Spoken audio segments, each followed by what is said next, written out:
ಇನ್ನು CM invite ಮಾಡಿರುವಂತಹ ಡಿ.ಕೆ.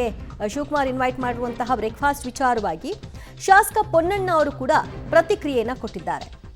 ಅವರ ಪ್ರಕಾರವಾಗಿ ಕದನವೂ ಇಲ್ಲ, ಎಂಥದ್ದೂ ಇಲ್ಲ.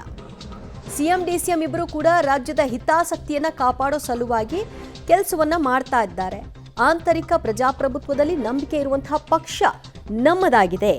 ಹೀಗಂತ ವಿಧಾನಸೌಧದಲ್ಲಿ ಶಾಸಕ ಪೊನ್ನಣ್ಣ ಅವರು ಪ್ರತಿಕ್ರಿಯೆಯನ್ನ ಕೊಟ್ಟಿದ್ದಾರೆ. ಡಿ.ಕೆ. ಶಿವಕುಮಾರ್ ಅವರು ಸಿಎಂಗೆ ಬ್ರೇಕ್ಫಾಸ್ಟ್ ಅರೇಂಜ್ ಮಾಡಿದ ಯಾಕೆ, ಇದರ ಹಿನ್ನೆಲೆ ಏನು ಅನ್ನುವಂಥ ಪ್ರಶ್ನೆಗೆ ಅವರ ಪ್ರತಿಕ್ರಿಯೆ ಇದಾಗಿತ್ತು. ಇಲ್ಲ, ಅವತ್ತು ಸಾಹೇಬ್ರು ಡಿ.ಸಿ.ಎಂ ಅವರು ಕೂಡ ಕರೆದ್ರು.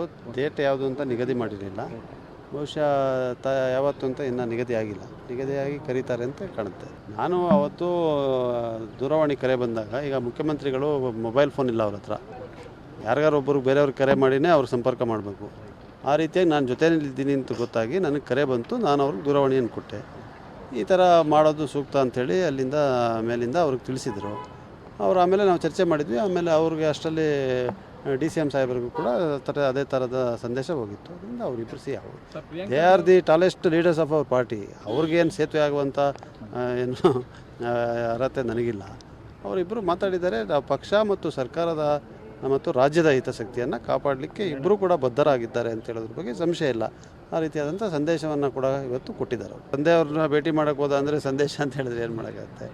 ಆಲ್ ಇಂಡಿಯಾ ಕಾಂಗ್ರೆಸ್ ಸಮಿತಿಯ ಅಧ್ಯಕ್ಷರು ಖರ್ಗೆ ಸಾಹೇಬರು, ಆದರೆ ಅವರು ಪ್ರಿಯಾಂಕ್ ಖರ್ಗೆ ಅವರ ತಂದೆ ಕೂಡ ಅಲ್ವಾ. ಸೊ ಅವ್ರನ್ನ ಭೇಟಿ ಮಾಡೋಕ್ಕೆ ಹೋಗಿದ್ದಾರೆ. ಅವರು ಭೇಟಿ ಮಾಡ್ಕೊಂಡು ಬಂದಿದ್ದಾರೆ. ಅಲ್ಲ, ಅದು ಅವರ ಟೆಕ್ ಸಮಿಟ್ ವಿಚಾರದಲ್ಲಿ ಅವ್ರು ಚರ್ಚೆ ಮಾಡಿದ್ದಾರೆ. ಅಲ್ಲ, ನಾಳೆ ಬ್ರೇಕ್ಫಾಸ್ಟ್ ಇರೋ ವಿಚಾರ ನನಗೆ ಗೊತ್ತಿಲ್ಲ. ಅವತ್ತು ಚರ್ಚೆ ಮಾಡಿದರು. ಮಂಗಳವಾರ ಕರೆಯೋದಾ ಬುಧವಾರ ಕರೆಯೋದಾ ಅಂತ ಮಾತಾಡ್ತಾಯಿದ್ರು. ನಾವು ಚರ್ಚೆ ಮಂಗಳವಾರ ಮಾಡ್ಬೋದು, ಆದರೂ ನಾನು ತಿಳಿಸ್ತೀನಿ.